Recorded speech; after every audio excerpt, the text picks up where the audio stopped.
નમસ્કાર મિત્રો, આજના સમાચારમાં તમારું સ્વાગત છે।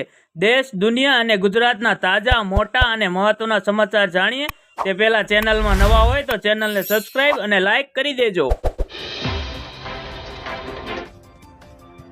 આગળના મહત્વના સમાચારની વાત કરીએ તો લોકસભાની ચૂંટણીને લઈ રાજ્યમાં આચારસંહિતા લાગુ થઈ ગઈ છે, ત્યારે તેનો ભંગ ન થાય તે માટે અમદાવાદ સાયબર ક્રાઇમ પોલીસ બ્રાન્ચે હેલ્પલાઇન નંબર 9974011140 જાહેર કર્યો છે, જેના પર નાગરિકો વોટ્સએપ મેસેજ પણ મોકલી શકે છે, જેમાં તેઓ આચારસંહિતાનો ભંગ કરતી વ્યક્તિ અંગે માહિતી આપી શકે છે। સાયબર પોલીસ આવી પ્રવૃત્તિ પર સતત નજર રાખી રહ્યું છે।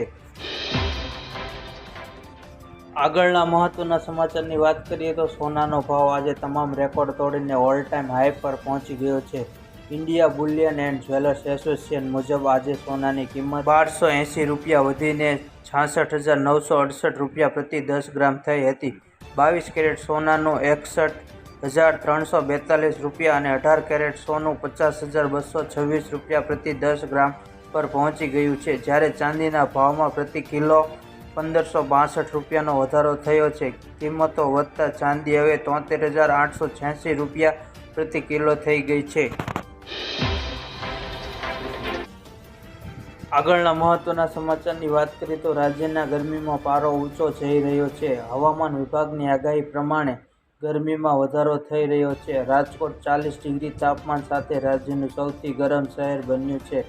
તે હવામાન વિભાગની હીટવેવની આગાહી પ્રમાણે પોરબંદર, ગીર સોમનાથ અને કચ્છમાં સૌથી વધુ હીટવેવની અસર જોવા મળી છે।